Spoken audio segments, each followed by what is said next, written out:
I want to show you or frame for you quickly how voltage actually manifests in its relationship to whether or not an electron will transfer from a solid electrode to a solution species, or vice versa from solution species back to electrode, and specifically the relationship of voltage to the energy of orbitals, things like molecular orbitals and the HOMO and LUMO that you've learned about in previous courses. So the highest occupied molecular orbital and the lowest unoccupied molecular orbital. So you've got these frontier orbitals and they're interacting with the solution. How do electrons transfer to them or from them? And how does that relate to the voltage on an electrode? So here we're talking about not a galvanic system, but an electrolytic system. So if we apply energy in the form of voltage to a solid metal electrode, to a solution, what voltage is necessary or required to drive either a reduction or an oxidation of that species. So what we're looking at here is just the cartoon that I've drawn up on the left, which is just a beaker, and in that beaker you've got this species, which is ferricyanide. Ferricyanide being this metal complex where you've got iron either as a 2+ or a 3+. It can be either or, and that's complexed octahedrally with 6 of these cyano groups. So overall, it forms this complex that looks like this. If you've taken Chem 275, you've probably seen this thing. If you haven't, it doesn't matter. This is a really common, popular redox couple because it's really fast. It's easy to oxidize and reduce. So if it's in the 3+ iron state, then the entire complex has a 3- charge because each of the cyano groups brings a -1 to it. You can pop 1 electron onto this, and that will create the iron 2 version. It's still octahedrally complexed, but now you've got a 2+, and you still have 6 cyano groups, so this becomes a 4-. This is reversible, so we can go back and forth between those super fast. If you work in my lab and do research, this is the first electrochemistry you'll do, just because it's characteristic. So what we have then is some of that in solution. Maybe we have a mixture of both. So we have both the 3+ and the 2+ state in solution, and what we're going to do is attach this green metal electrode. We'll just think this a big chunk of platinum, and we'll hook it up to a variable power supply, which allows us to change in a controlled way the voltage that's being applied to that green electrode, or more specifically between that green electrode in this black curly one here, because there's no such thing as being able to just simply apply a voltage to a single object. You can only apply a voltage difference between 2 objects, always. That's always going to be the case. We don't really care what happens at this electrode. All we are caring about, at least in the cartoons that are happening here, are what's happening at the green electrode, because that's the one we're modulating the voltage at. So let's think about if you have this species, this ferro or ferricyanide species in solution, itself has its own molecular orbital diagram. Remember, if it's been a while, molecular orbital diagrams are those ones that, they look sort of like this, where you have the atomic orbital energy levels on the peripheries, and then in the center you've got all of these new energy levels associated with the distinct or discrete energy levels of the molecule, and this is considered a delocalized bonding model. And you've got electrons that fill these things up. This is completely made up, the one that I have here. This looks pretty similar to like nitrogen or oxygen. And what we deem to be what we call the frontier orbitals, the ones that interact with the solution or with other species to form bonds, are the 2 orbitals that are highest in energy, that contain electrons and that are empty. And so we give those specific names. So like in this example of an MO diagram, we would call this the highest occupied molecular orbital, which we call HOMO, and then this one here, the next higher energy that's not filled with electrons, we call it the lowest unoccupied molecular orbital. Collectively, these go as the frontier orbitals, and the reason they're called frontier is because the unpaired electrons are the most vulnerable to being removed or to going on to form covalent or coordinate bonds. And the LUMO, that is the most vulnerable place for electrons to be given to a molecule.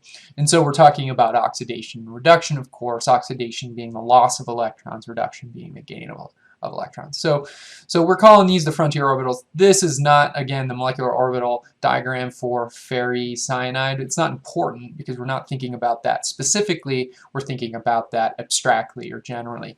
So if we move to the picture on the right, what we have here, and this is a really common picture when talking about electrochemistry. So this comes from Chapter 1, first couple pages of a seminal text called Electrochemical Methods by Bard and Faulkner. And this is a graduate level electrochemistry text, but it really frames, for me, and I think for you, once you understand this, what changing voltage on a chunk of metal in a solution will do relative to the molecular orbitals in a molecule, which is what we're more familiar with thinking about in a system.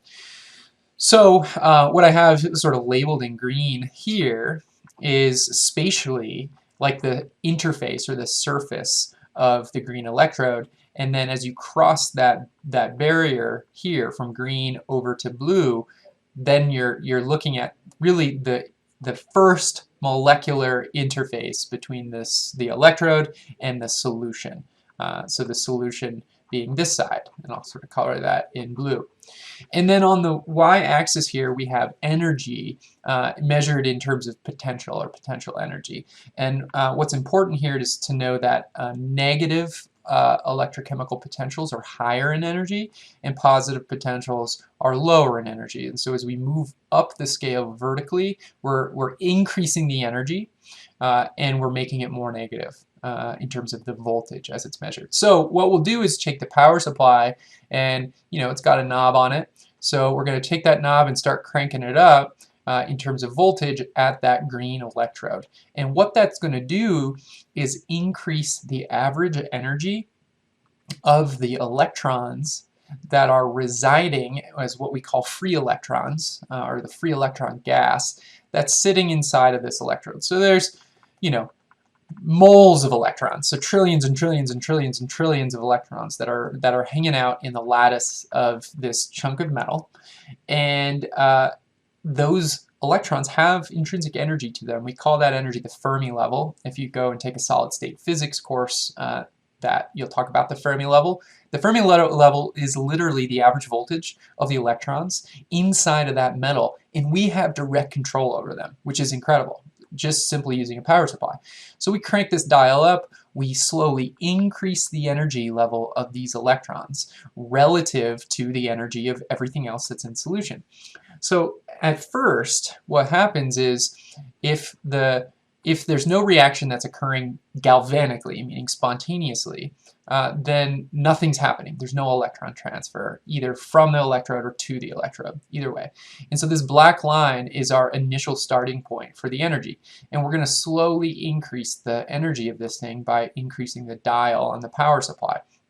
And then in solution, you can see we have these two reference states. We have the occupied MO, which would be the HOMO, and we have the vacant MO, which would be the LUMO. And those are just referenced energies to the thing that's in solution. So what do you think is going to happen?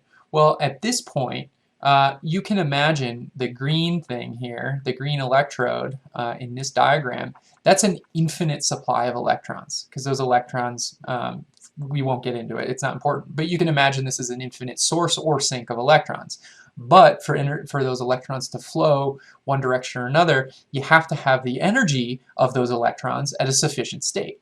So at this point, the energy level, this black line, is sufficient to transfer to the occupied. It's above the energy of the occupied level, but the occupied's occupied. So there's no flow of electrons because everything already, at least in those HOMOs, it's full. So there's nowhere for those electrons to go. So nothing happens with respect to that HOMO level. But as we keep cranking this energy up higher and higher, maybe we get to this point, nothing happens. We get to this point, nothing happens. And all of a sudden, our energy level is coincident with the energy of the LUMO, or the vacant molecular orbital. Now you have an infinite supply of electrons, and you have a vacant energy space for those to fill. So those electrons that are in that orbital are going to spill over, and they're going to fill all of those vacant orbitals until they're all filled up, or until you reach a diffusion limit, which is a concept for a Chem 342 class.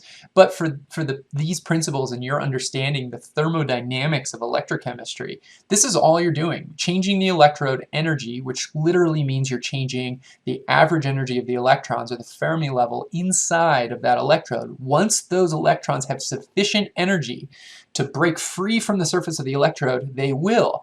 And if one of those molecules collides with the surface of the electrode, and the energy of the electrons is sufficient to transfer, they will. And they're going to jump ship from the solid into the solution, which is kind of mind-boggling, right? They're actually going from a solid into the solution, into these molecules, and now you have a reduced state because now you've filled up those molecular orbitals of those systems. This is what happens when you do a reduction, right? Reduction is gain of electrons. The species is gaining electrons from the electrode. Okay, cool. That's the reduction step. Now imagine that you want to oxidize this thing, and we'll imagine it's the original state.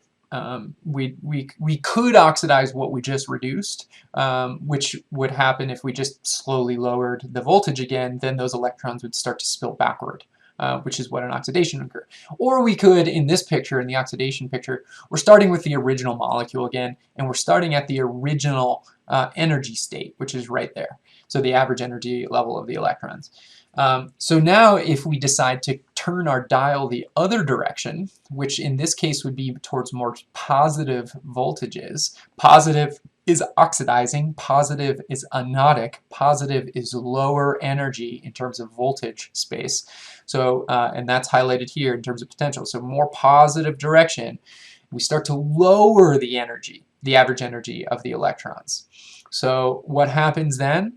Well, now you just have a competition of energy of electrons. Whichever one is higher in energy, that's the direction those things are going to flow. And so if you keep lowering this energy level of electrons by making it more positive, then if you move over to this picture to the right, at some point the energy level of the electrons inside of the electrode is lower than the highest occupied molecular orbital in solution, and you get transfer from the HOMO directly to your electrode. This is an oxidation reaction because you're extracting or sucking electrons out of the solution-soluble species, and you're oxidizing these things.